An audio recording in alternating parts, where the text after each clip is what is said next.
نحمده ونصلي على رسوله الكريم اما بعد فاعوذ بالله من الشيطان الرجيم بسم الله الرحمن الرحیم۔ احناف کے اصول حدیث کے حوالے سے ہم پڑھ رہے تھے، جس کے اندر ہم نے سب سے پہلے امام ابو حنیفہ رحمہ اللہ سے لے کر متاخرین علماء جنہوں نے اصول حدیث کے اوپر اور اصول فقہ کے اوپر کام کیا ہے، ان کی مختصر حالات زندگی پڑھی اور اس کے ضمن کے اندر ان کے کتابوں کا مختصر تعارف پڑھا اور ان کے بیان کردہ اصول کے پڑھا۔ اس کے بعد ہم نے مکمل طور پر جو احناف کے اصول حدیث تھے اور محدثین کے جو اصول حدیث ہے ان کو تقابل کے طور پر پڑھا، اور خصوصاً احناف کے بیان کردہ اخبار کی تقسیم کے حوالے سے پڑھا کہ احناف جو ہے وہ اخبار کو ابتداً 3 قسمیں بناتے ہیں، کہ فرماتے ہیں کہ خبر متواتر، خبر مشہور اور خبر واحد، اور محدثین کیونکہ اخبار کی 2 قسموں کی طرف تقسیم کرتے ہیں، ایک خبر جو ہے وہ متواتر اور دوسری خبر احاد۔ محدثین مشہور کو خبر احاد کی اقسام میں سے قرار دیتے ہیں، اور احناف جو ہے وہ مشہور کو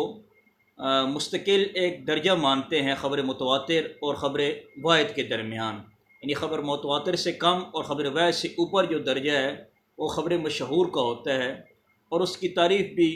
جو ہے وہ محدثین نے الگ کیا خبر مشہور کی، اور احناف نے الگ کی ہے۔ تو چنانچہ خبر متواتر اور خبر مشہور کے حوالے سے ہم نے پڑھا، اور پھر خبر واحد کے حوالے سے جو ہے وہ ہم نے احناف اور محدثین کی تعریف اور اس کے حوالے سے کچھ تفصیلات پڑھی ہیں۔ آج کا جو درس ہے وہ بھی خبر واحد کے اعتبار سے ہے کہ خبر واحد کی احناف کے ہاں کتنی جو ہے وہ شرائط لگائی جاتی ہیں۔ تو سب سے پہلے یہ بات یاد رکھنی چاہیے کہ محدثین کے نزدیک جو ہے وہ خبر واحد کی جو ہے وہ 2 شرائط جو ہے وہ لگائی جاتی ہیں۔ خبر واحد کو قبول کرنے کی 2 شرائط لگائی جاتی ہیں، لیکن جو احناف ہیں وہ 4 شرائط لگاتے ہیں خبر کے لیے۔ محدثین تو جو شرائط لگاتے ہیں، ایک جو ہے وہ ضبط کی لگاتے ہیں، اور دوسری وہ عدالت کی کیا کرتے ہیں شرط لگاتے ہیں۔ محدثین خبر واحد کو قبول کرنے کے لیے 2 شرائط لگاتے ہیں، نمبر 1 راوی کا ضبط ٹھیک ہو یعنی حافظہ ٹھیک ہو، نمبر 2 جو ہے وہ راوی عادل ہو۔ یہ 2 شرائط محدثین لگاتے ہیں۔ احناف ان کے مقابلے میں جو ہے وہ 4 شرائط کیا لگاتے ہیں۔ تو احناف کا کیونکہ خبر واحد کے حوالے سے مستقل طور پر اپنا نقطہ نظر ہے، تو اس کے حوالے سے انشاءاللہ آج جو ہے وہ درس کے اندر پڑھیں گے کہ احناف کے نزدیک جو ہے وہ خبر واحد کو قبول کرنے کے لیے 4 شرائط کون سی ہیں اور ان کی کیا تفصیلات ہے، اور احناف نے جو اپنی کتابوں کے اندر اس کی کیا دلائل بیان کیے ہیں۔ چنانچہ احناف کے نزدیک خبر واحد کی قبول کرنے کی جو شرائط ہیں وہ راوی اور مروی سے متعلق جو ہے وہ چند شرطوں کو ذکر کرتے ہیں، یعنی کچھ شرائط جو ہے وہ راوی کے حوالے سے لگاتے ہیں، یعنی سند کے اعتبار سے کیا کرتے ہیں شرائط لگاتے ہیں، اور کچھ شرائط احناف جو ہے وہ مروی یعنی حدیث کے حوالے سے لگاتے ہیں کہ حدیث کے متن کے اندر کیا کیا شرائط موجود ہوں۔ تو احناف حدیث کی جو سند ہوتی ہے یعنی روات کے حوالے سے الگ شرائط لگاتے ہیں، اور حدیث کا جو متن ہوتا ہے جس کو مروی کہا جاتا ہے اس کے حوالے سے الگ شرائط بیان کرتے ہیں۔ سب سے پہلے ہم حدیث کی سند کے حوالے سے خبر واحد کے سند کے حوالے سے جو احناف شرائط لگاتے ہیں روات کے حوالے سے انشاءاللہ اس کو پڑھیں گے۔ چنانچہ راوی کے اعتبار سے جو ہے وہ سند کے اعتبار سے احناف جو ہے وہ 4 شرائط لگاتے ہیں، نمبر 1 عقل، نمبر 2 ضبط، نمبر 3 عدالت، اور نمبر 4 اسلام۔ احناف کے ہاں خبر واحد کے لیے کہ سند کے اعتبار سے روات کے اعتبار سے 4 شرائط ہیں، نمبر 1 عقل ہے، نمبر 2 ضبط، نمبر 3 عدالت، اور نمبر 4 اسلام۔ چنانچہ احناف کے محققین جو ہے وہ علماء میں سے قاضی ابو زید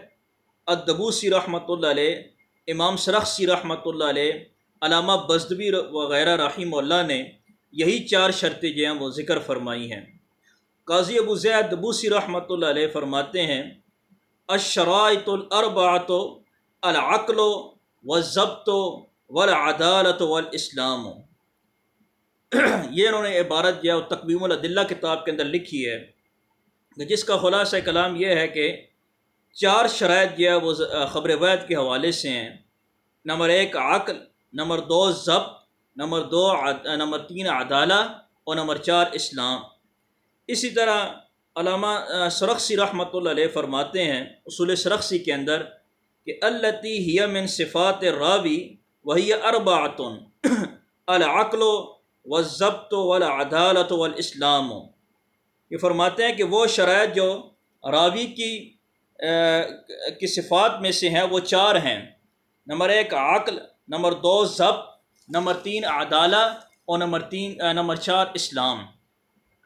علامہ بزدوی رحمۃ اللہ علیہ جو احناف کے مشہور اصولی اماموں میں سے ہیں، وہ فرماتے ہیں اصول بزدوی کے اندر وہ فرماتے ہیں کہ التی ہی من صفات الراوی وہی اربعۃ العقل والضبط والاسلام والعدالۃ. کہ ان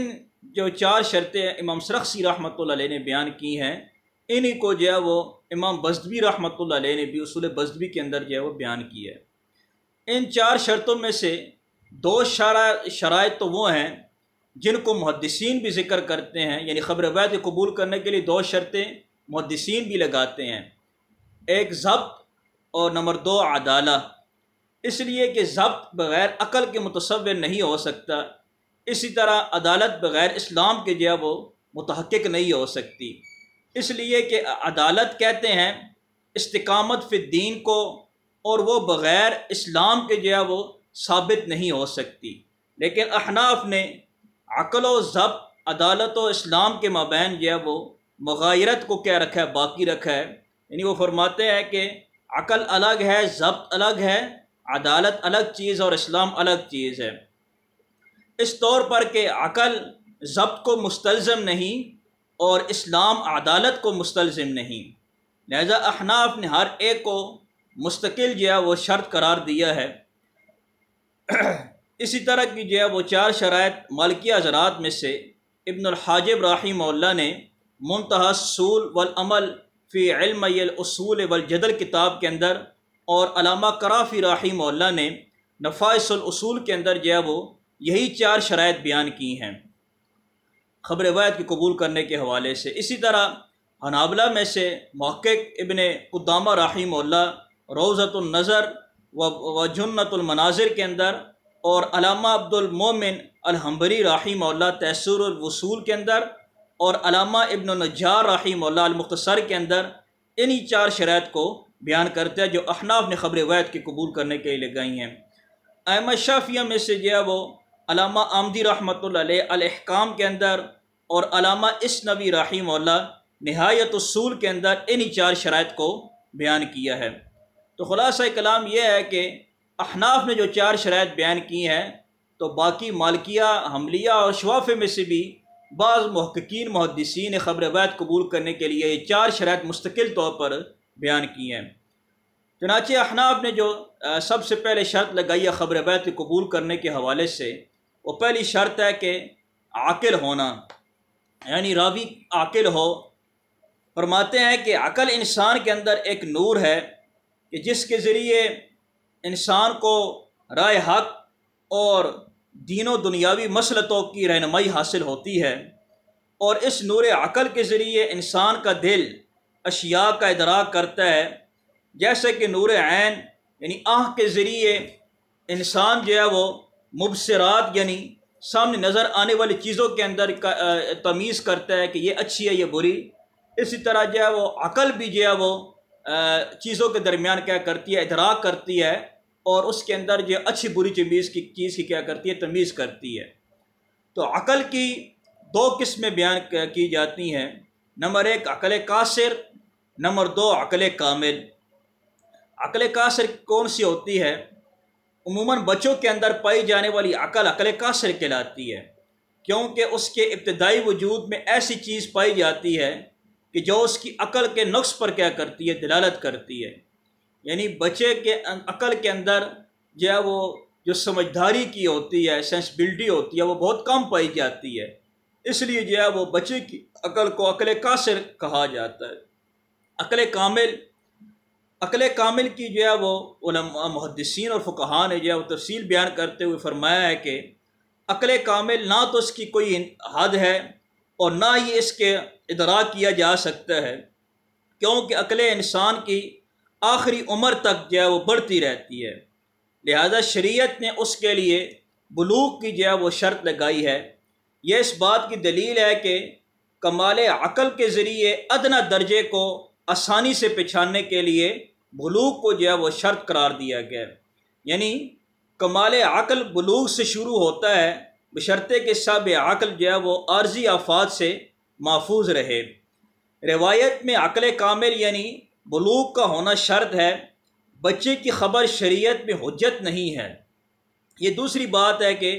بلوغ شرط ادا یعنی حدیث کو بیان کرنے کے لیے شرط ہے، نہ کہ شرط تحمل یعنی سماع حدیث کے لیے جو ہے وہ شرط نہیں ہے۔ سماع حدیث جو ہے وہ بچہ بھی کر سکتا ہے اور بچے کا بھی اس حدیث کا سماع کرنا درست ہے، ہاں حدیث کو بیان کرنے کے لیے فقہاء اور محدثین نے بلوغت کی شرط لگائی ہے، کیونکہ بہت سے صغار صحابہ رضی اللہ عنہ نے بچپن کے اندر جو ہے وہ تحمل حدیث کیا تھا یعنی سماع حدیث کیا تھا، اور بلوغت کے بعد ادا کیا تھا۔ ادا کرنے کا مطلب کیا ہے؟ تحمل ادا کا مطلب ہوتا ہے کہ حدیث کو بیان کرنا، تحمل حدیث کا مطلب ہوتا ہے کہ حدیث کا سننا۔ ایک ہوتا ہے کہ تحمل حدیث، ایک ہوتا ہے ادائے حدیث۔ تحمل حدیث کا مطلب ہوتا ہے کہ حدیث کو سننا، اور ادائے حدیث کا مطلب ہوتا ہے کہ حدیث کو بیان کرنا۔ تو محدثین اور فقہاء نے تحمل حدیث کے لیے جو ہے وہ بلوغت کی شرط نہیں لگائی ہے، یعنی بچہ بھی جو ہے وہ تحمل حدیث کر سکتا ہے، لیکن جو تحمل ادا ہے یعنی بیان ادا ہے، حدیث کو بیان کرنا ہے، تو اس کے لیے بالاتفاق محدثین فقہاء نے جو بلوغت کی شرط قرار دی گئی ہے۔ لہذا تمام کے نزدیک اجماعاً و عقلاً ان کی روایت قبول جائے گی جن کے اندر جو ہے وہ بلوغت کے ساتھ ساتھ عقل کامل کیا ہو موجود ہو۔ مطوع کا حکم جو ہے وہ بچے کے حکم کی طرح ہے، لہذا اس کی روایت جو ہے وہ قبول نہیں کی جائے گی۔ مطوع شخص کو کہا جاتا ہے کہ جس کا حافظہ جو ہے وہ کے اندر خرابی واقع ہو گئی ہو، اور جس کو بار بار عقل کے اندر خرابی ہو جائے، تھوڑی دیر دماغ ٹھیک کام کرے، تھوڑی دیر بعد کیا ہو جائے خراب ہو جائے، تو ایسے جو ہے وہ بندے کو جو ہے مطوع کہا جاتا ہے، اس کی روایت قبول نہیں ہے۔ یہ تمام مباحث جو ابھی ہم نے پڑھی ہے عقل کے حوالے سے، امام سرخسی رحمۃ اللہ علیہ نے اصول سرخسی کے اندر اور کشف الاسرار کے اندر جو ہے وہ دیگر کتابوں کے اندر جو ہے وہ یہ تمام کی تمام مباحث کے موجود ہیں۔ عقل کی شرط ہونے کے لیے احناف نے جو تفصیل بیان کی ہے وہ ان کی کتابوں سے بالکل واضح ہے کہ عقل کامل کو جو ہے وہ احناف خبر وید کے شرائط میں سے پہلی شرط بیان کرتے ہیں۔ اگر کوئی بندہ ذوق رکھتا ہو تفصیل کا عقل کے حوالے سے کہ عقل کس طرح خبر وید کے لیے جو ہے وہ شرط بنتی ہے، کیا تفصیلات ہیں، تو وہ احناف کی درج ذیل کتب کا مطالعہ کریں، جیسا کہ میزان الاصول فی نتائج العقول علامہ علاء الدین سمرقندی رحمۃ اللہ علیہ کی یہ کتاب ہے، اور کشف الاسرار از علامہ بخاری الحنفی رحمہ اللہ، التقریر از علامہ بابرتی رحمۃ اللہ علیہ، جامع الاسرار از علامہ الکاکی الخجندی رحمۃ اللہ علیہ، عمدۃ القاری جو ہے وہ بدر الدین علامہ عینی رحمہ اللہ کی کتاب ہے، اسی طرح العالی رتبہ از علامہ شمنی رحمہ اللہ، فتح الغفار از امام ابن نجیم المصری رحمہ اللہ، تحسیر التحریر از علامہ امیر شاہ، قفو الاثر از علامہ ابن الحنبلی، اور حاشیت و شرح ابن ملک از علامہ رحاوی، شرح النخبہ از ملا علی قاری، توضیح المبانی و تنقیح المبانی از علامہ ملا علی قاری رحمہ اللہ، امعان النظر از علامہ محمد اکرم سندھی رحمہ اللہ، بہجت النظر از علامہ ابو الحسن السندھی الصغیر رحمہ اللہ، امام بہاری رحمہ اللہ جنہوں نے جو ہے وہ مسلم الثبوت کتاب لکھی ہے، اسی طرح فواتح الرحمود از امام بحر العلوم رحمہ اللہ، کوثر النبی صلی اللہ علیہ وسلم از علامہ فرہاروی رحمہ اللہ، ظفر الامانی از علامہ عبدالحی لکھنوی رحمہ اللہ، لامع الدراری از علامہ رشید احمد گنگوئی رحمہ اللہ، سلم الوصول لشرح نہایت الصول از علامہ مطیعی رحمہ اللہ، فصول البدائع فی اصول الشرائع از علامہ فناری رحمہ اللہ، بدیع النظام از علامہ ابن الساعتی رحمہ اللہ، التحریر از امام ابن الحمام رحمہ اللہ، المنار از علامہ ناصفی رحمہ اللہ۔ تمام یہ تمام کے تمام علماء کا جن کی کتابوں کا نام جو ہے وہ میں نے بتایا ہے، تمام کا اس بات پر اتفاق ہے کہ صغار صحابہ کا تحمل یعنی سماع حدیث قبول ہے، جیسا کہ عبداللہ ابن عباس، عبداللہ ابن زبیر رضی اللہ عنہما، نعمان بن بشیر رضی اللہ عنہ اور دیگر صغار صحابہ کی روایت قبول کرنے پر صحابہ کرام رضوان اجمعین سے لے کر آج تک تمام اہل سنت والجماعت کا اتفاق ہے کہ ان تمام صحابہ کی روایت جو ہے وہ قبول کی جائے گی، اگرچہ انہوں نے جو ہے وہ تحمل حدیث یعنی حدیث کا سماع بچپن کے اندر جو ہے وہ کیا ہے۔ تو یہاں پر ایک اہم ترین بات یہ ہے کہ تحمل حدیث یعنی حدیث کے سماع کے لیے کیا المحدثین و فقہا نے کوئی خاص عمر کی قید لگائی ہے؟ تو ائمہ احناف کے نزدیک جو ہے وہ تحمل حدیث کے لیے عمر کی کوئی قید نہیں ہے۔ ہاں اتنی بات ہے کہ بچے کے اندر اگر فہم و تمیز کا جو ہے وہ صرف اعتبار کیا جائے گا، اگر عمر 5 سال سے کم ہے لیکن فہم و تمیز موجود ہے تو اس کا تحمل اور سماع حدیث صحیح ہے، اور اگر جو ہے وہ عمر 5 سال سے زیادہ ہے لیکن فہم و تمیز نہیں ہے تو وہ تحمل حدیث یعنی اس کا سماع حدیث صحیح نہیں ہے، جیسا کہ التحریر کے اندر امام ابن الحمام رحمۃ اللہ علیہ اور التقریر و تحبیر کے اندر علامہ ابن الحمام رحمۃ اللہ علیہ نے تفسیر کے ساتھ جو ہے وہ علماء احناف کا موقف بیان کیا ہے۔ دوسری شرط احناف کے نزدیک جو ہے وہ راوی کا ضابط ہونا ہے۔ خبر روایت کو قبول کرنے کے لیے دوسری شرط ضبط ہے، یعنی راوی کا کیا ہو جو ہے وہ ضبط و حافظہ کیا ہو، ٹھیک ہو۔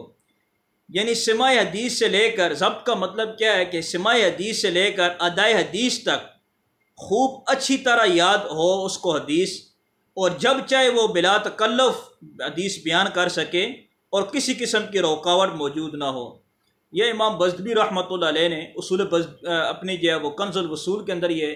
کا جو ہے وہ نقل کیا۔ اس کے علاوہ تمام ائمہ احناف نے جو ہے وہ ضبط کی تعریف اپنی کتابوں کے اندر جو ہے وہ نقل کی ہے۔ ضبط کا معنی ہوتا ہے کہ ضبط نام ہے کسی چیز کو مضبوطی سے پکڑنے، لینے، اور اخبار و آثار میں اس کی مکمل اصطلاحی تعریف یہ ہے کہ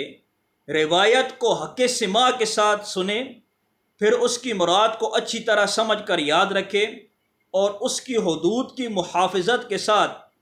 اس کو حفظ رکھے اور اس کا تکرار کر کے اس کی حقوق کی رعایت کرتے ہوئے حدیث کو کیا کرے ادائے بیان کر دے۔ یہ ضبط کا جو ہے وہ معنی ہے حدیث کے اعتبار سے۔ حق سماع سے کیا مراد ہے؟ تو روایت کے سماع کا مطلب یہ ہوتا ہے کہ روایت پوری توجہ کے ساتھ سنیں اور اس کو مکمل طور پر قبول کرے، اور اگر سماع کے بعد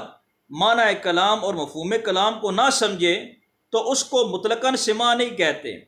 بلکہ اس طرح کے سماع کو سماع صوت کہتے ہیں، نہ کہ سماع کلام کہتے ہیں۔ اور جب روایت کو سننے کے بعد معنی و مفہوم بھی سمجھ لے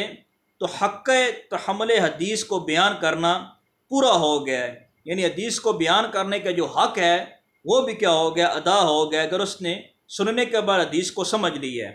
اب اس کو چاہیے کہ تحمل کے مطابق روایت کو بیان کرے، اور تحمل کے مطابق روایت کو بیان کرنا اس وقت ہو سکتا ہے جب کہ ادائے حدیث تک برابر اچھی طرح یاد رکھا ہو، اور ادا تب مقبول ہوتا ہے جب اس کے اندر معنی صدق ہو،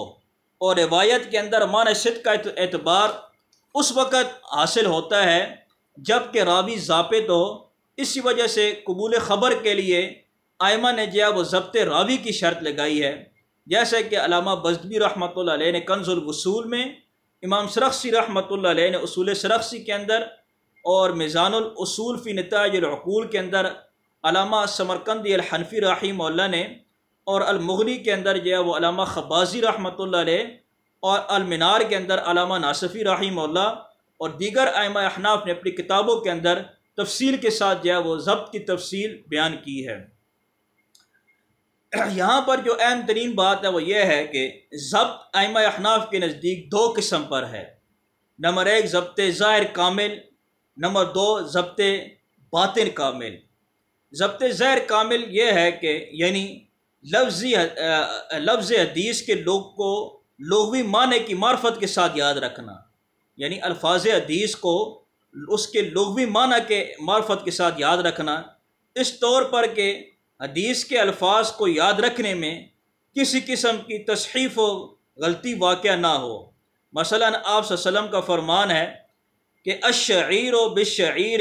مثلا بمثل، رواہ امام ترمذی فی سننہ۔ اب اس طرح جو ہے وہ روایت کرنے والے راوی کو اس طرح معلوم ہونا چاہیے کہ اس حدیث کے اندر دو اعراب یعنی نصب اور رفع پڑھ سکتے ہیں، یعنی تقدیری عبارت اس میں اس طرح ہوگی نصب کی صورت کے اندر کہ بیع الشعیر بالشعیر، یہاں پر فعل محذوف ہوگا، اور اگر تقدیری عبارت جو ہے وہ رفع کی صورت میں نکالی جائے تو اس کا معنی ہوگا بیع الشعیر بالشعیر، یعنی اس صورت میں الشعیر مضاف الیہ ہوگا اور بیع کا لفظ مضاف ہوگا جو حذف کر کے الشعیروں کو اس کے کیا کر دیا گیا، کیا مقام بنا دیا گیا۔ یعنی خلاصہ کلام جو ہے وہ یہ نکلتا ہے کہ معنی لغوی کی اس کو معرفت ہو، بالفاظ دیگر کے صرف و نحو کے اوپر اس کی جو ہے وہ راوی کی اچھی خاصی مہارت ہونی چاہیے۔ جس راوی کو لغوی معنی کے پہچان نہیں ہوتی تو ایسے راوی کے حدیث کو احناف اور محدثین قبول نہیں کرتے۔ نمبر 2، احناف کے ہاں ضبط کی دوسری قسم ہے ضبط باطن کامل، یعنی لفظ حدیث کو بغیر تصحیف و غلطی کے یاد رکھنے کے ساتھ اس کے لغوی، فقہی اور شرعی معنی کی معرفت کا ہونا۔ اس کی مثال یہ ہے کہ حدیث مذکور جو بھی ابھی ذکر کی گئی ہے شعیر و بالشعیر، اس کا حکم اس طرح معلوم ہونا کہ حدیث کا تقاضا اشیاء کے خرید و فروخت میں مساوات ہونا ضروری ہے، اور اس مساوات کا تعلق قدر مع الجنس کے ساتھ ہے۔ نیز ضبط حدیث بمعنی لغوی و شرعی اکمل النوعین ہے، لہذا روایت حدیث میں مطلق ضبط سے کامل ضبط مراد ہوتا ہے۔ لہذا جس کی روایت حدیث میں کثرت سے غفلت ہو، یعنی غلطیاں بہت زیادہ پائی جاتی ہوں، اس کی روایت حجت نہیں ہے، اگرچہ اس کی روایت موافق قیاس بھی ہو تب بھی اس کی روایت کو قبول نہیں کیا جائے گا۔ اور ضبط باطن کی شرط کی وجہ سے تعارض سے غیر فقہی کی روایت کے مقابلے کو جو ہے وہ مرجوح قرار دیا جائے گا، اور ضبط باطن کامل کی وجہ سے کر کے فقہی روایت کو ترجیح دی جائے گی۔ یہاں پر ایک سب سے اہم بات یاد رکھنی ضروری ہے کہ احناف کے نزدیک یہ جو ترجیح ہوتی ہے کہ راوی فقہی کی روایت کو جو ہے وہ غیر فقہی کی روایت پر ترجیح دی جائے گی، یہ اس وقت ہے کہ جب فقہی راوی اور غیر فقہی راوی کے درمیان کے تعارض واقع ہو جائے، تب جو فقہی روایت کو کیا دی جائے گی، ترجیح دی جائے گی، اور غیر فقہی روایت کو رد کر دیا جائے گا۔ احناف کے نزدیک یہ جو ترجیح ہے یہ اولیت کے لیے شرط ہے، یعنی سب سے پہلے ترجیح کے اعتبار سے یہ شرط ہے کہ راوی فقہی ہو، اور جب کہ راوی فقہی روایت غیر فقہی کے معارض ہو تب یہ اصول اپنایا جاتا ہے، ورنہ جو ہے وہ احناف کے ہاں بھی جو ہے وہ غیر فقہی روایت کیا ہوگی، قبول کی جائے گی۔ بہرکیف احناف کے نزدیک جو ہے وہ روایت کے لیے جو ہے وہ ضبط کیا وہ ظاہر کامل اور ضبط باطن کامل کی بھی کیا ہوتی ہے، ضرورت ہوتی ہے۔ خلاصہ کلام یہ ہے کہ احناف کے نزدیک قبول روایت کے لیے ضبط ظاہر کامل کا ہونا شرط ہے، ضبط باطن کامل کا ہونا جو ہے وہ شرط نہیں ہے۔ ہاں البتہ روایت کی ترجیح کے وقت اور اس کے علاوہ روایت کی قبولیت کے اندر اور روایت کی اصحیت کے اندر جو ہے وہ ضبط باطن کامل کو بھی احناف جو ہے وہ بطور شرط کے کیا کرتے ہیں، تائید کے طور پر بیان کرتے ہیں۔ ہاں روایت کے قبول کے لیے فی نفسی احناف صرف شرط جو ہے وہ ضبط ظاہر کامل کو کیا کرتے ہیں، شرط لگاتے ہیں۔ جیسا کہ یہ تفصیل جو ہے وہ احناف کی کتابوں کے اندر توضیح الافکار، مقدمہ جامع الاصول اور کنز الوصول جو ہے وہ، اس کے علاوہ اصول سرخسی اور دیگر ائمہ کے کتابوں کا اگر مطالعہ کیا جائے وہاں تفصیل انشاءاللہ جو ہے وہ مکمل طور پر ضبط ظاہر کامل اور ضبط باطن کامل کی تفصیل وہاں پر موجود ہے۔ بعض یہاں پر ایک غلطی کا جو ہے وہ ازالہ کرنا ضروری ہے کہ بعض کتب حنفیہ کی عبارت سے یہ وہم پیدا ہوتا ہے کہ قبولیت روایت کے لیے ضبط ظاہر و باطن دونوں کو شرط قرار دیا گیا ہے، جیسے کہ امام ابو زید دبوسی رحمۃ اللہ اپنی کتاب تقویم الادلہ کے اندر اور بعض دیگر ائمہ احناف نے اپنے کتب کے اندر مطلق ضبط یعنی ضبط ظاہر اور باطن دونوں کو جو ہے وہ شرط قرار دیا گیا ہے، حالانکہ جمہور ائمہ احناف اور محققین کے نزدیک جو ہے وہ صرف ضبط ظاہر کامل شرط ہے، ضبط جو ہے وہ باطن کامل جو ہے وہ شرط نہیں ہے۔ اور ائمہ احناف نے اس بات کا رد بھی کیا ہے، چنانچہ محقق العصر علامہ عبدالرشید نعمانی رحمۃ اللہ علیہ نے اپنی کتاب امام ابن ماجہ کے حوالے سے انہوں نے کتاب لکھی ہے، اس کے اندر اس کے اوپر کافی تفصیل سے جو ہے وہ بحث کی ہے، جس کا خلاصہ یہ نکلتا ہے کہ احناف کے ہاں خبر بیت کے قبول کرنے کے لیے کامل ضبط ظاہر کا ہونا ضروری ہے، باطن جو ہے وہ ضبط کامل کا جو ہونا شرط نہیں ہے، ہاں بطور ترجیح کے طور پر اس کو کیا کر سکتے ہیں، بیان کر سکتے ہیں۔ ائمہ احناف جو ہے وہ راوی کی روایت قبول کرنے کے لیے یہاں پر جو ہے وہ ایک تفصیل بیان کرتے ہیں جس کا جاننا بہت زیادہ ضروری ہے۔ اکثر حضرات جو ہے اس چیز سے ناواقف ہوتے ہیں، حنفی مسئلہ کو بیان کرتے وقت بعض اوقات مبالغے سے کام لیتے ہیں اور وہ اس چیز کو واقف نہیں ہوتے کہ اصل میں نقطہ نظر احناف کا کیا ہے، کیونکہ بعض چیزیں ایسی ہوتی ہیں جو روایت کی تقویت کے لیے جو ہے وہ بیان کی جاتی ہیں، اس کا مطلب یہ نہیں ہوتا کہ یہ روایت کے قبول کرنے کے لیے شرط ہے۔ روایت کے قبول کرنے کے لیے الگ شرائط ہوتی ہیں اور روایت کی تقویت کے لیے جو ہے وہ بعض چیزیں الگ سے بیان کی جاتی ہیں۔ بعض رات دونوں کو ملا کر ایک کر دیتے ہیں جس کو یہ کر کے خرابی لازم آتی ہے۔ تو یہاں ایک شبہ کا ازالہ کرنا جو ہے وہ ضروری ہے کہ ائمہ احناف راوی کی روایت قبول کرنے کے لیے فقہی اور مجتہد ہونے کی شرط نہیں لگاتے، البتہ ائمہ احناف تعارض کے وقت فقہی و مجتہد کی روایت کو غیر فقہی مجتہد کی روایت پر ترجیح دیتے ہیں، لیکن اس کا مطلب ہرگز یہ نہیں ہے کہ امام ابو حنیفہ رحمۃ اللہ علیہ اور دیگر ائمہ احناف خبر بیت کے قبول کرنے کے لیے فقہی اور مجتہد ہونے کی شرط لگاتے ہوں، یہ ہرگز مطلب نہیں ہے۔ امام صاحب رحمۃ اللہ علیہ بھی جو ہے وہ راوی کی روایت کو قبول کرنے کے لیے مجتہد ہونے کی شرط نہیں لگاتے۔ ہاں یہ الگ بات ہے کہ جب دونوں روایت کے اندر تعارض آ جائے تو امام ابو حنیفہ رحمۃ اللہ علیہ اور دیگر ائمہ احناف جو ہے وہ اس اصول پر عمل کرتے ہیں کہ مجتہد فقی راوی کی روایت کو غیر فقی غیر مجتہد کی روایت پر کیا کر دیتے ہیں، ترجیح دے دیتے ہیں۔ ہاں یہ اس بات پہ تمام امام ابو حنیفہ رحمۃ اللہ علیہ کے سے لے کر متاخرین علماء کا اتفاق ہے کہ روایت قبول کرنے کے لیے راوی کا فقی مجتہد ہونا ضروری نہیں ہے۔ اگر راوی فقی مجتہد نہیں بھی ہے تو باقی شرائط اس کے اندر موجود ہے تو اس کی روایت کو بالاتفاق کیا کیا جائے گا، قبول کر لیا جائے گا۔ یہ بات جو ہے وہ ذہن نشین کرنے کی اکثر حضرات کو یہاں اس کے اندر جو ہے وہ غلط فہمی ہو جائے وہ ہو جاتی ہے۔ یہاں پر ایک اور اہم بات جو ہے وہ یاد رکھنے کی ہے کہ امام ابو حنیفہ رحمۃ اللہ علیہ کی سخت شرائط کی بنا پر امام ابو حنیفہ رحمۃ اللہ علیہ سے عام محدثین کے نسبت جو ہے وہ کم احادیث مروی ہیں، اس لیے بعض جو متعصب محدثین میں سے ہیں انہوں نے آپ کی طرف یہ نسبت منسوب کر دیا کہ آپ قلیل الحدیث ہیں،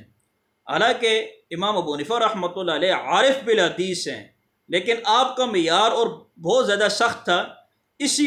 کی وجہ سے امام صاحب رحمۃ اللہ علیہ سے جو ہے وہ روایات جو ہے وہ کم منقول ہیں۔ یہ اسی بات کو ابن خلدون رحمۃ اللہ علیہ نے مقدمہ ابن خلدون کے اندر اور دیگر جو ہے مورخین اور محدثین اپنی کتابوں کے اندر جو ہے وہ نقل کیا ہے۔ خلاصہ کلام یہ نکلتا ہے کہ امام صاحب رحمۃ اللہ علیہ کی شرائط بہت سخت تھی، حیثیتہ کی بنسبت، اور ائمہ ثلاثہ امام مالک، امام شافعی اور امام احمد بن حنبل رحمۃ اللہ علیہ کی بنسبت امام صاحب رحمۃ اللہ علیہ کی شرائط جو ہے وہ اخبار کو قبول کرنے کے اندر سخت تھی، بہت جو ہے کڑی شرائط لگائی تھی، اسی وجہ سے کر کے ان سے حدیث جو ہے وہ کم نقل جو ہے وہ کی جاتی ہیں۔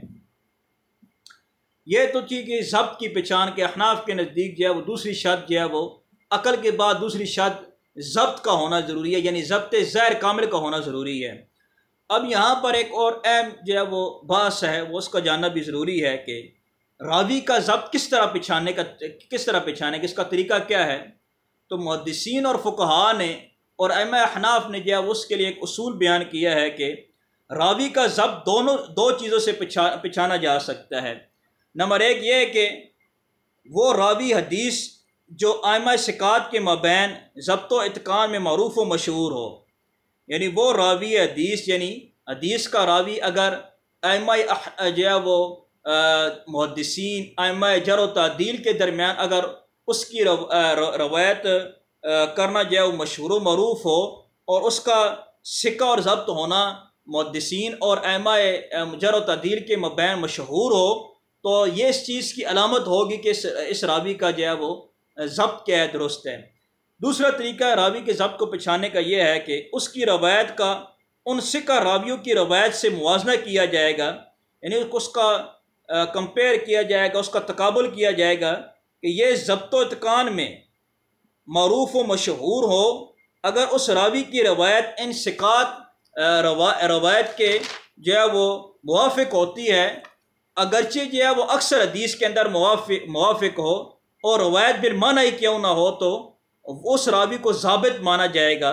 تو ایسا راوی جو ہے وہ عند الاحناف ضابط مانا جائے گا۔ اگر مخالفت زیادہ پائی جائے، اگر اس راوی کی روایت کی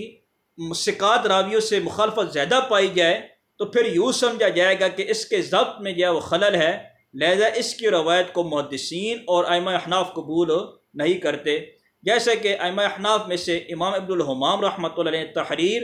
اور علامہ بحر العلوم رحمۃ اللہ علیہ فواتح الرحمود، اور علامہ عبد الحی لکھنوی رحمۃ اللہ علیہ نے ظفر الامانی، اور دیگر ائمہ احناف نے اپنی کتابوں کے اندر تفصیل سے بیان کیا ہے۔ یہ دو شرائط تھی جو احناف کے حوالے سے خبر وحی قبول کرنے کے لیے لگائی جاتی تھیں۔ اس کے بعد جو ہے وہ تیسری شرط احناف کے نزدیک جو ہے وہ خبر وحی قبول کرنے کے لحاظ سے راوی کا عادل ہونا ہے۔ عدالت ایک ایسا ملکہ ہے کہ جو انسان کو اس بات پر ابھارتا ہے کہ وہ تقوی اور مروت کا دامن لازم پکڑے۔ چنانچہ علامہ عبدالعزیز بخاری رحمۃ اللہ علیہ اپنے جو ہے وہ کشف الاسرار کے اندر فرماتے ہیں کہ قال الغزالی رحمہ اللہ العدالۃ ہی عبارۃ عن استقامت السیرۃ والدین وحاصلہ یرجع الی ہیئۃ راسخۃ فی النفس تحمل علی ملازمت التقوی والمروۃ جمیعا۔ جس کا ترجمہ یہ ہے کہ عدالت نام ہے سیرت اور دین پر استقامت کا، اور اس عدالت کا حاصل کلام یہ ہوتا ہے کہ یہ لوٹاتا ہے انسان کو ایسی پختہ حیت کی طرف کہ جو پختہ حیت اس کو تقوی اور مروت اخلاق دونوں پر کیا کرتی ہے، ابھارتی ہے۔ اسی طرح عدالت کی تعریف جو ہے وہ علامہ عبد الحی لکھنوی رحمۃ اللہ علیہ نے ظفر الامانی کے اندر بیان کیا، اور دیگر ائمہ احناف نے جو ہے وہ عدالت کے حوالے سے یہ تعریف اپنی کتابوں کے اندر نقل کی ہے۔ راوی کی عدالت کی شرط اس لیے ہے کہ تاکہ کوئی شخص اپنی خبر میں جھوٹ سے معصوم نہیں ہے، گویا اس کی خبر میں سچائی یعنی جہت صدق متعین نہیں رہا، اب اس کی خبر کا جانب صدق اس کی عدالت کے زیر ہونے سے ہی راجع ہوگا۔ یہ اس لیے ہے کہ جھوٹ ایک امر ممنوع ہے، اس کے اعتقاد میں ممنوع ہے، ان سے بچنے سے جو ہے وہ کذب ممنوع کے بچنے پر کیا کیا جائے گا، استدلال کیا جائے گا۔ یعنی کہ راوی اگر جھوٹا نہیں ہے تو اس کا مطلب یہ ہے کہ وہ جو ہے وہ اس کے نزدیک جو ہے وہ جھوٹ بولنا کیا ہے، حرام ہے، اس لیے وجہ سے کر کے جھوٹ بولنے سے بچتا ہے۔ یا یہ ہے کہ جب آدمی دنیاوی معاملات کے اندر جھوٹ سے بچتا ہے تو وہ بدرجہ اولا امور دین اور احکام شرعیہ کے اندر جھوٹ سے بچے گا۔ اس کے برعکس جب کوئی راوی جو ہے وہ انسان معاملات کے اندر عادل نہیں ہے اور ممنوعات سے اجتناب نہیں کرتا، تو اس کی وجہ سے اس کی خبر کے اندر جانب کذب راجع ہوگی۔ یہ اس لیے ہے کہ ممنوع ہونے کے ارتکاب کے باوجود ان چیزوں کا ارتکاب کرتا ہے، تو ظاہر یہی ہے کہ وہ جھوٹ سے بھی پرہیز نہیں کرے گا، اور جب اس کے اعتقاد کا اعتبار کیا جائے تو اس کی خبر صدق ہونے پر دلیل ہے، اور عدم عدالت کا اعتبار کیا جائے تو اس کی خبر میں کذب پایا جانا راجع معلوم ہوتا ہے۔ اب صدق و کذب میں تعارض واقع ہو جائے تو تعارض کے وقت جو ہے وہ راوی کے بارے میں کیا کیا جائے گا، توقف کیا جائے گا۔ خلاصہ کلام یہ ہے وہ اس مکمل عبارت کا یہ ہے کہ جب روایت کے اندر جانب صدق راجع ہو، یعنی سچائی والی جانب جو ہے وہ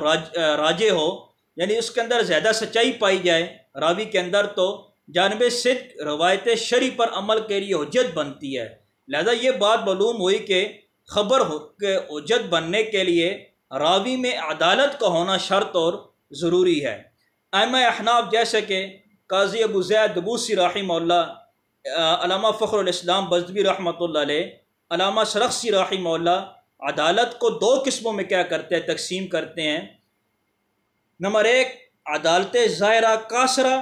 نمبر 2 عدالت باطنہ کاملہ۔ تو عدالت ظاہرہ قاصرہ کا مطلب کیا ہے کہ اس کا مطلب یہ ہے کہ ظاہر اسلام اور عقل کا صحیح سالم ہونا۔ پس جب جس راوی میں یہ دو وصف پائے جائیں تو وہ عدالت ظاہرہ سے کیا ہوگا، متصف ہوگا۔ نمبر 1 ظاہر اسلام اور عقل کا صحیح سالم ہونا، یہ دو وصف پائے جائیں تو وہ عدالت ظاہرہ سے کیا ہوگا، متصف ہوگا۔ لہذا آدمی ظاہراً عادل بن جاتا ہے، کیونکہ یہ دونوں وصف آدمی کو امور دین اور مروت میں استقامت پر ابھارتے ہیں اور گناہ کے ارتکاب اور حدود شرعیہ میں خروج سے روکتے ہیں۔ لیکن صرف اس جیسی عدالت کے ساتھ متصف ہونے کی وجہ سے راوی کی خبر حجت نہیں ہوتی، کیونکہ اس کی مثل جو ہے وہ ایک ایسی جو ہے وہ ظاہری وصف اس راوی کے اندر جو ہے وہ پایا جاتا ہے یا پایا جانا ضروری ہے، ہوتا ہے کہ جو عدالت ظاہرہ کے کیا ہوتا ہے، معارض ہوتا ہے، اور وہ خود جو ہے وہ راوی ہوتا ہے وہ خواہشات نفس کے اندر مبتلا ہو جاتا ہے، تو راوی کو طریقہ استقامت پر قائم رہنے سے وہ کیا کر دیتی ہیں، روک دیتی ہیں۔ چنانچہ جو ہوا ہیں یعنی انسان کی خواہشات ہیں، عموماً عقل پر غالب رہتی ہیں اور اس سے جدا نہیں ہوتی، اور خواہشات نفس اور عقل دونوں جمع ہونے کے بعد راوی میں من وجہ ایک لحاظ سے عادل ہوتا ہے اور من وجہ عدالت سے کیا ہو جاتا ہے، خالی رہتا ہے۔ جیسا کہ بچہ اور ماتوہ آدمی کہ دونوں میں من وجہ عقل ہوتے ہیں اور من وجہ وہ غیر عقل ہوتے ہیں، اس وقت اس کی خبر میں صدق کے وجود اور عدم وجود میں وضع ترجیح نہ ہونے کے سبب تردد ہوگا۔ اسی وجہ سے راوی کی خبر میں جانب صدق کے راجع اور اس کی خبر کی حجت ہونے کے لیے عدالت باطنہ کو شرط قرار دیا گیا۔ برگہ یہ عدالت جو ظاہرہ ہے یہ روایت کے اندر مزید پختگی کے لیے احناف کے نزدیک جو وہ لگائی جاتی ہے، یعنی خلاصہ کلام یہ نکلتا ہے کہ عدالت جو ظاہرہ ہے یہ احناف کے لیے خبر واحد کے لیے بطور تائید و تقویت کے کیا کی جاتی ہے، ذکر کی جاتی ہے۔ اور دوسری قسم ہے عدالت باطنہ کاملہ، احناف کے نزدیک شریعت کی منع کردہ چیزوں سے اجتناب کرنا،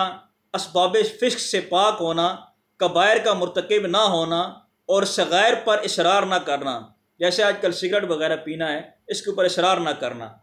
عدالت باطنہ کی معرفت کہ صرف آدمی کا معاملات پر نظر ڈالنے سے ہوتی ہے، بس جو آدمی اپنے اعتقاد کے مطابق ممنوعات کے ارتکاب سے بچتا ہے اور حدود شرعیہ کے اندر طریقہ استقامت پر ہے، اور اسی عدالت کی بنا پر اس کی خبر کی حجیت کا فیصلہ کیا جائے گا۔ جو آدمی گناہ کبیرہ کرے اس کی عدالت ساقط ہو جائے گی اور وہ متہم بالکذب ہو جائے گا، اور اسی طرح وہ شخص جو صغائر پر مصر ہو تو اس کی عدالت بھی مجروح ہو جائے گی اور اس پر تہمت واقع ہوگی۔ جو آدمی صغائر میں مبتلا ہے لیکن اس کے اوپر مصر نہیں ہے یعنی اصرار نہیں کرتا تو وہ بھی عادل رہے گا، اس کی خبر قبولیت کے دائرے سے خارج نہیں ہوگی۔ اور عدالت باطنہ کی شرط کی وجہ سے فاسق اور مستور العدالت کی خبر قبول نہیں ہوگی، اس لیے کہ فاسق کے اندر عدالت بالکل ہے ہی نہیں اور مستور العدالت کے اندر جو ہے وہ کامل عدالت نہیں ہے، جیسا کہ امام بزدوی رحمۃ اللہ علیہ نے کنز الوصول کے اندر اور امام سرخسی رحمۃ اللہ علیہ نے اصول سرخسی کے اندر جو ہے وہ بیان کیا ہے۔ تو خلاصہ کلام یہ نکلتا ہے کہ احناف کے نزدیک جو ہے وہ روایت کے اندر جو ہے وہ روایت جو ہے وہ باطنہ کاملہ کی شرط لگائی جاتی ہے۔ مزید تفصیل کے لیے جو ہے وہ کہ عدالت کون سی شرط عدالت باطنہ شرط ہے کہ عدالت ظاہرہ شرط ہے، تو اس کے لیے تفصیل کے لیے احناف کی درجہ ذیل کتابوں کا مطالعہ کیا جائے۔ میزان الاصول فی نتائج العقول از علامہ علاء الدین سمرقندی رحمۃ اللہ علیہ، کشف الاسرار از علامہ البخاری الحنفی رحمہ اللہ، التقریر از علامہ بابرکی رحمۃ اللہ علیہ، جامع الاسرار از علامہ الکاکی الخجندی رحمۃ